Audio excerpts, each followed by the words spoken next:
my angels, welcome back to another video where we are talking about Marvel properties. My name is Rowan. I am Jordan. And today we are talking about the Falcon and Winter Soldier episode 4. So this episode is... I feel like I do want to say my favourite so far. I did really like episode 3, but this one I think was on par with episode 3. This one was better. This one was easily the best in my opinion. I liked it, and I preferred like the sort of darker tone that we ended on than the other episodes, but obviously we'll get to that later. Even the beginning was quite dark, with the opening scene being AO or IO helping Bucky get past the words that turn him into a Winter Soldier.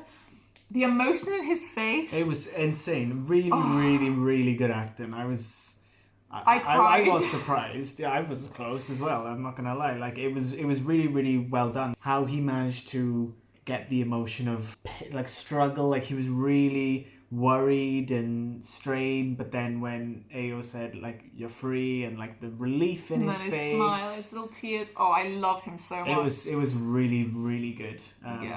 Such a nice addition just to back that up, and also just to add to like the relationship between AO and Bucky, because like she turns up at the end of the episode and he's just a bit like all right, and I'm glad we're getting a bit more of the Dora Milaje and seeing IO or AO as well, because unfortunately, like as big of like Marvel fans we are, when she turned up at the end of the episode, we didn't recognise her, and she had, she's been in Civil War, she's been in Black Panther, but she didn't have enough lines or like make enough of an impact in those movies clearly for us to recognise her, like at least immediately anyway. Yeah. Marvel always are very on top of keeping the same extras and background actors for the same roles, so they always have the same people doing the Dora Milaje acting, like not just Okoye. So I know, like for timing and importance and stuff like that, but give them more lines. Why wouldn't you give them more lines? Just again, it's always adding extra side characters,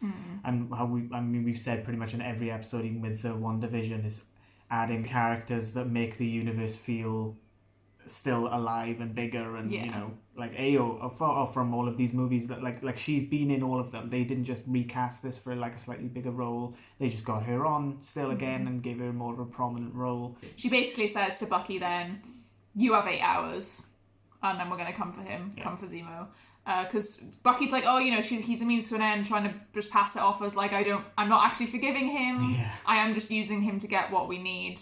And she's like, I don't really care. For, I guess, friendship's sake, I'll give you 8 hours and then we're going to come for him. I like how it isn't the cliche 24, 48 8 hours. 8 hours. That is all we are giving you, and that is it. They're talking about what they're going to do next. And Bucky, Zemo and Sam are chatting about what to do next and to confront the Flag Smashers. And I really do like how, again, subverting expectations and dodging the cliche of not having Bucky hide the fact that the Dora Milaje are coming for Zemo. He walks straight in and he's like, so Wakandans are here and they're coming for you, so we have a limited amount of time. And like there's no secrets. I mean, there are secrets being kept for the sake of leverage, which Zemo says later on, but there are no secrets being kept, which could easily add tension, every time it surprises me that Zemo actually does help them again. Like, I keep expecting him to just turn around and shoot one of them, or, let them die, not help them, or similar this way around, I expected Bucky to keep it from him and then, like, let the Dora Milaje just have him and not warn him, I guess. But then it keeps surprising me, and the characters keep surprising me, which I quite enjoy. I like that. So the next scene we get into, and they're at some kind of refugee like building with a hospital teaching like everything in there, and this is where Mama Donya, who was I guess Carly's like adoptive mother kind of thing, passed away, and it seems that she was a very prominent person in this refugee circle. She took care of people. Zemo, Sam and Bucky are basically trying to find out when her funeral is going to be, because they assume that Carly is going to be there and they want to speak to her. Sam wants to talk her down. His plan is to just talk to her, see what she's about. He thinks there's still a kind of hope there that she can be talked down and is still a normal person. Like, she's not some fanatic who can't be reasoned with. And Zemo's like, no, she's a supremacist. Likens the Avengers to the Nazis at one point. But and again, the humour in that scene was good as well. So Sam and Bucky are having no luck talking about Mama Donya, trying to find out where her funeral's going to be. And Zemo gets out some sweets and basically gets the information off the kid, and it was quite a good scene. I quite liked that. And Zemo initially keeps the information to himself because he knows that the Wakandans are going to come for him. He's trying to get a little bit of leverage so that they still need him. And then John Walker and Battlestar show up. The fact that Sam is still on Karli's side, saying, look, let's just talk to her. She's obviously... And Sam using his experience with talking to PTSD soldiers and veteran soldiers and things like that. It's very Captain America of him. Yeah. Of him saying, well, no, there's good in everybody. We can talk her out of it. Yeah, we can save her and we can turn her good and we can speak to her. Yeah. And that was very, very Captain America. I feel like this was like him becoming Captain America almost. Like it was a very good episode to show his humanity side and a good man side of it. And also, on the contrast, a very good depiction of what not to do as Captain America. So yeah, like you said, Battlestar and John Walker show up. They just hitch on to the plan. Yeah. Hoskins is very trying to talk Walker down. Walker, you can tell he's very frustrated. Yeah. At not getting anywhere. He's not getting any progress, and these guys are, and he's like, you fucking broke Zemo out. Why? And Zemo's just there like. They agree to go on with the plan, and when they get there, Sam says, "Let me go in alone." And Walker's like, "You've got 10 minutes. I'm not giving you any more than that. You've got about 10 minutes, and then I'm coming in and I'm arresting her." Sam goes in, and they do have a really, really good conversation, and you can tell that there isn't any hostility there. Like they don't Karli doesn't hate Sam, or she's probably quite indifferent towards him, to be honest, because they're talking about supremacy and what they should do, and and she's very much like, I'm not a supremacist. The people who are in charge of the corporations and stuff are the supremacists. I'm trying to help normal people, but at the same time, it's like she is going about it the wrong way, and Sam is saying like, I agree with you, I agree with your cause, but I don't agree with you killing innocent people. And they kind of are getting to a really good place, and during this we pan back to John Walker getting really, really agitated, really, really impatient. Bucky is like, just sit tight, and he's like, don't patronize me, and he's like really, really fucking aggy. But then he somehow convinces Bucky that I didn't really like this bit where he's like, if Sam's blood is on your hands, you're okay with that. You okay with that? And then convinces Bucky to like let them go in early, and it's just a bit like. And it feels like Sam is really getting somewhere with Karli when Walker shows up, and he's like, Karli Monaghan, you're under arrest. And Karli just punches Walker with the shield, which knocks Sam down as well, and they run off, and Bucky's on a chase with her. It's so frustrating though, because you see in her face, she's like, oh, so this was what you were going to do Sam's all along. And Sam's like, no, this isn't what it should be. And he was like, why are you coming in? And again, getting frustrated with Walker, who is getting frustrated with not getting anywhere. So they all get lost in this place. Bucky's on a chase with Karli. He loses her. Zemo finds her and shoots her, and she spills all of the serum that she gets from this He's location. Proper on a mission as well. You can see his face, like, fucking loved it. I was like, yes, Zemo! He destroys all of the serum. And something you predicted yes, exactly. I think I said in the last one, or maybe even the second. You said maybe even 2 episodes ago. You think that he's definitely going to John Walker's going to take the serum, and most of the serum is smashed. Karli manages to get away because Zemo's concentrating on smashing. I mean, why does he care if she gets away for now? As long as all of the serum that can be used again is gone. John fucking throws the shield. I think it was in his head, knocks him out. And then there's one left. And he finds that there's one little serum left that they missed. And to be fair, right, I've got to give it to Wyatt Russell. Like, the way he acts, the, dead stare. Yes. And, the frustration in, the just emotionless frustration is, really, really well done. You can tell how he's feeling from just the looks, and I think that is really, really well done. And later on in the episode as well, it gets amazing, and he does it really well. I think they just go back to Zemo's little hideout place. Yeah, and the Dora Milaje show up. Dora Milaje show up saying, well, okay, come on, let's give it Zemo. And John Walker tries to talk it down, and he's like, come on, don't do that. BAM! And they fuck him up. They lay into him. And Zemo's like drinking his don't give a shit. Bucky's just there with his arms crossed like... You're doing great, John. Yeah. You're killing it, John. I just love watching the Dora Milaje fight as well. They are just superior. Sick. And like, one of them just throws a spear. Like when they first come in, they just throw a spear and it comes next to John's head. And he's just like, what the fuck? Oh, it's great. And he's like...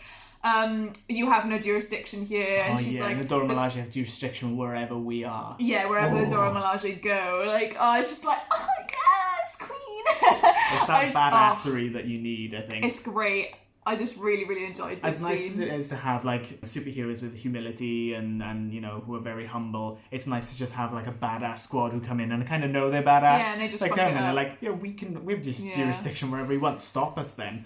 So they absolutely fuck John up. And Zemo gets away. And El Chapo's, as Sam says, in the bathroom. And John is... He says, because he's like, they weren't even super soldiers. He is absolutely crushed by this. Yeah. And you could, again, plays it really well. Like, he was like, they're not even super soldiers and I can't even fight them. Hoskins is just like, it's fine, bro. Like, whatever. There's a really nice scene as well where Hoskins and John Walker are talking about their past, and it goes to show, it shows you that the medals of honor that John has are all from kind of the same Afghanistan, mission. essentially. Where they had to do some questionable things to do that.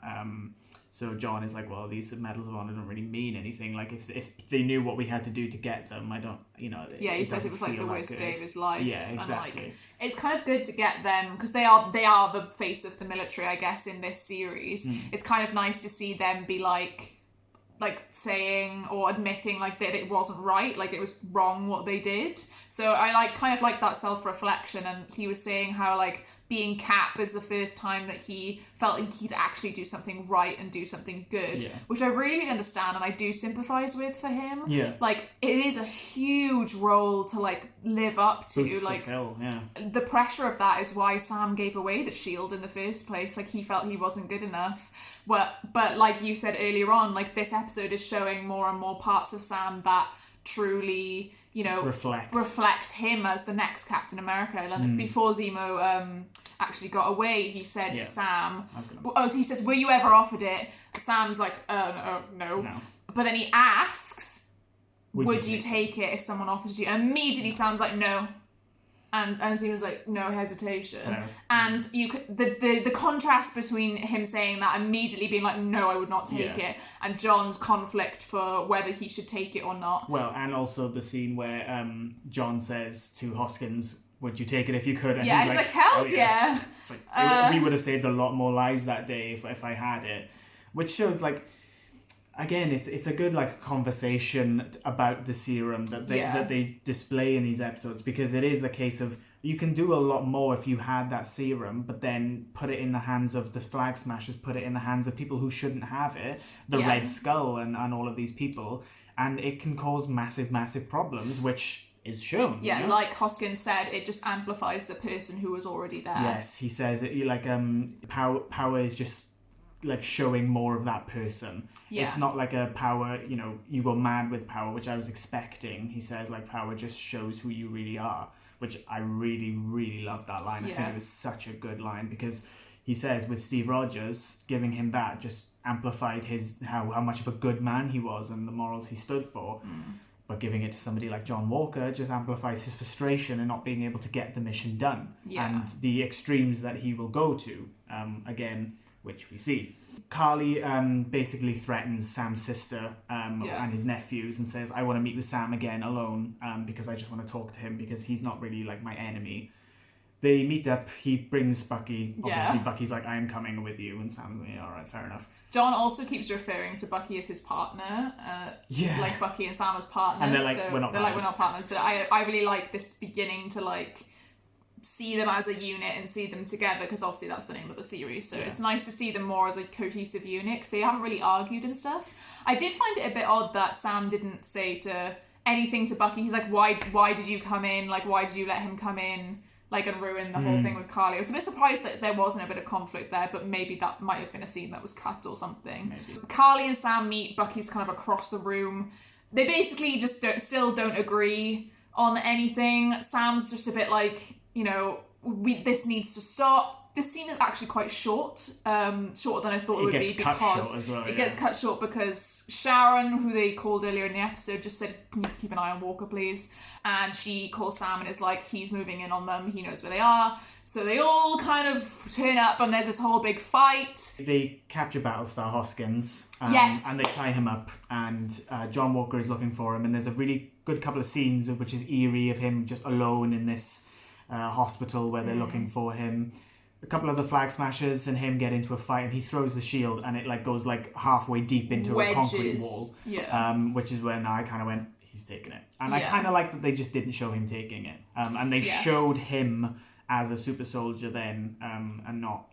They kind of dragged it out and made it not as obvious, because like, you know, that thing into the wall could have been just like pure strength. Yeah. But they hadn't put any of the effects on that they usually do with super soldiers, you know, like the massive flying back and none of that yet. They very gradually eked that out during the fight, and I liked seeing that, because it's almost then like slow confirmation, like, oh god, fuck yeah, he's taking it now. So you think like the shield into the wall could, because he is frustrated, like he screams when he does it, and obviously he could be frustrated, but then it cuts to a scene where he kicks one of the flag smashers about 30 feet through a door up against a wall. Bends a pipe easily. And Sam's watching like, what the fuck? Yeah. And then he's like, what have you done?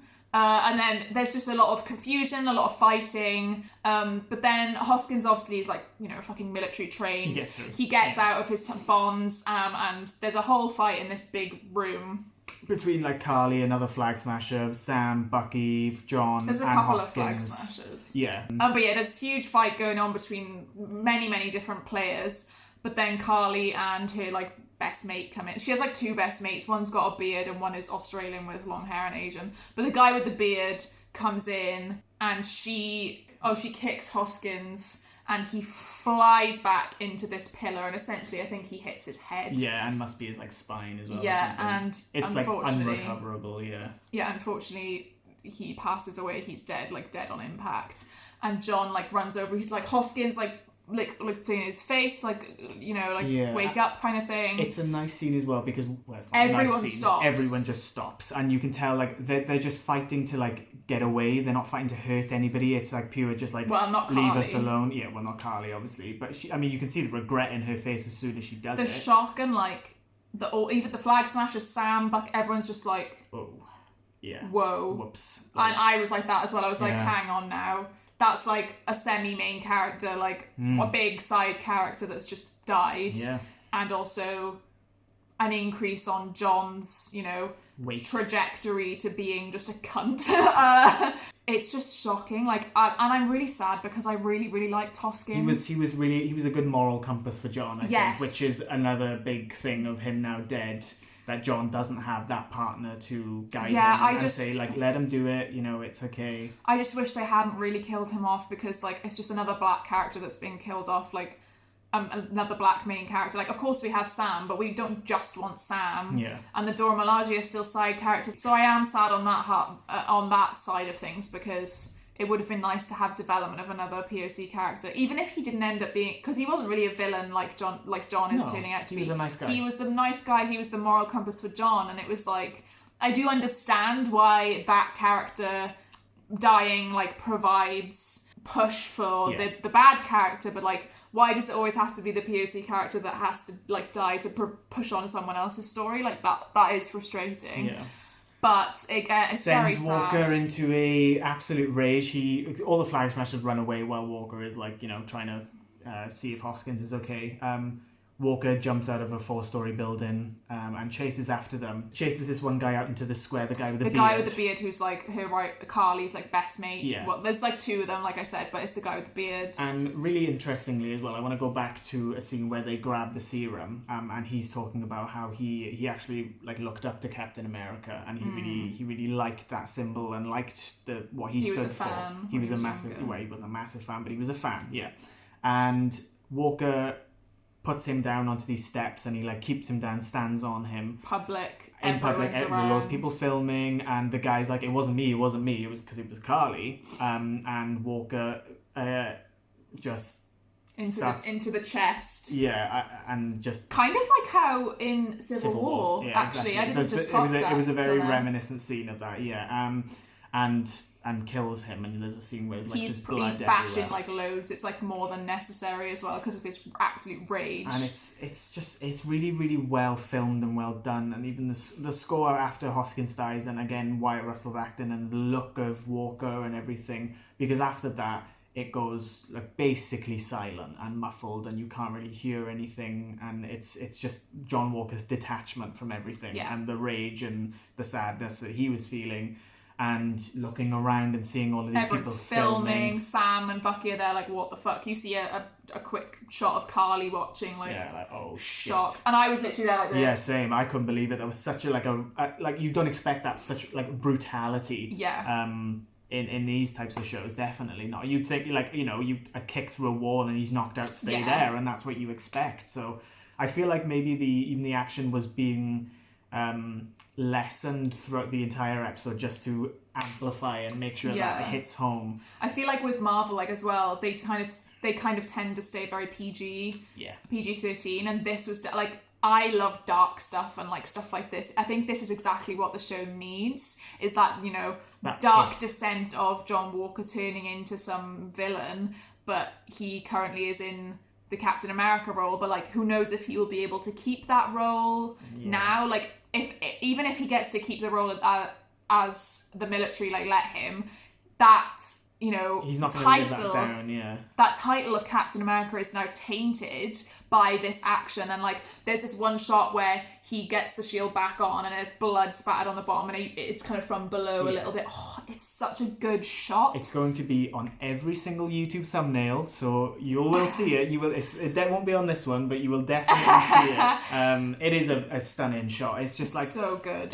It's like just perfect symbol of John Walker's character holding the shield in Captain America with just blood of somebody he's just murdered all over. And you see him look around, and you see him kind of make sort of this internal decision like, yeah, no, what I just did was right. And I got the feeling like when he was looking around and the look on his face, and he's like, well, who's next? He's like, come on then, like I'll kill fucking everything. Again, there was that detached look, that like and the silent muffled tone and sound of everything. It was just that crazy look, like, well, I can kill every one of you, I don't care. You could tell like the steam had kind of gone out of him though, like because otherwise he would have carried on running and looking for Carly, but he was looking around like, and to me it didn't feel like he was like, oh god, what have I just done? Nah. I mean, maybe in the sense of it, he was filmed, but I don't think he regrets at all like what he just actually did, like the action he just did and the man he just killed. No. Like Steve Rogers never killed anybody, other than, in first Captain America where they had guns and stuff, but that was literal Nazis, so I think we can forgive that. And like, I guess no one does really, like I said, it's very PG, they don't really kill people, do they? Iron Man doesn't kill anyone. Not really, no. I mean, that's not what superheroes really do, like Spider-Man and stuff, they leave them trussed up, the villains trussed up and outside the police station kind of thing. But like I said, I really, really like the dark turn that this series is taking. I wish they had made it a bit more darker earlier on. The humour in this, I liked all of it. None of the dialogue felt off. They're really, really getting into the swing of things now, but now there's only 2 episodes left, which is what's frustrating. I think there was a shaky start in the first couple of episodes, but I'm really, really enjoying where this is going. I wonder if Zemo will pop back up. Theories for next week. I think Sharon might play a little bit of a bigger part, considering we didn't see much of her this episode. I really hope we see a lot more of the repercussions for John Walker. By the end of episode 6, I'm hoping that, Sam will have taken up the mantle, or at least taken the shield back, and be some kind of, working towards being Captain America if he feels he deserves it, because this episode brought up a lot of that and develops a lot of that as a character arc for him. But the only thing is that now Sam pretty much has to become Captain America, because that's what Steve wanted, and that's kind of what this show is leading up to, his story of becoming Captain America. But with everything that's happened and everything the government has done to him, it feels like it would be a bit like, it's not fair for him to be, not fair, but like not fair on himself to become Captain America. The American government doesn't deserve him. Yeah, because he's given up the shield, and then they've given it to this fucking psychopath, and then they're going to be like, oops, sorry, that was a bit of a mistake. Oopsie. Should have given it to you the whole time, and that's what we meant to do. But it's like, and he's just been meant to be like, yeah, I know, thanks. Okay, we'll forgive that though. Like, I know he's meant to be a good man, but he's gonna look like an absolute twat. You know, Sam is very hard done by the government. You know, his family's still struggling, yet he's helped save the world. There's a lot for the government to answer for. And I don't know if it's like going to be something like he goes rogue, just takes the shield, and him and Bucky just, you know, eventually team up with like someone else again or something else. You know, I don't know what other things they could be in after this, because they're not in Doctor Strange. No, I would expect them to, yeah, like you said, I would expect Sam to, at some point in the next or the 6th episode, to take the shield and not give it back, even though they want it back. And he's like, no, I'm stopping you from naming another shit Captain America. Yeah. I'm the one it should have been, so I'm keeping it so that you don't get your hands on it. But anyway, we hope that you enjoyed this episode, because we very much did, and we hope you enjoyed our recap and review of it. Go check out our other ones for the other episodes, and check out our WandaVision ones as well. Don't forget to give this video a like and subscribe if you like what you see. I do a lot of bookish content normally, and me and Jordan together do like Marvel content. So I shall see you next week, or we shall both see you next week on Friday or Saturday when we'll upload for episode 5, which will be the penultimate episode of the series. And yeah, and I might see you again during the week with some bookish content. So yeah, I'll see you again soon. Bye.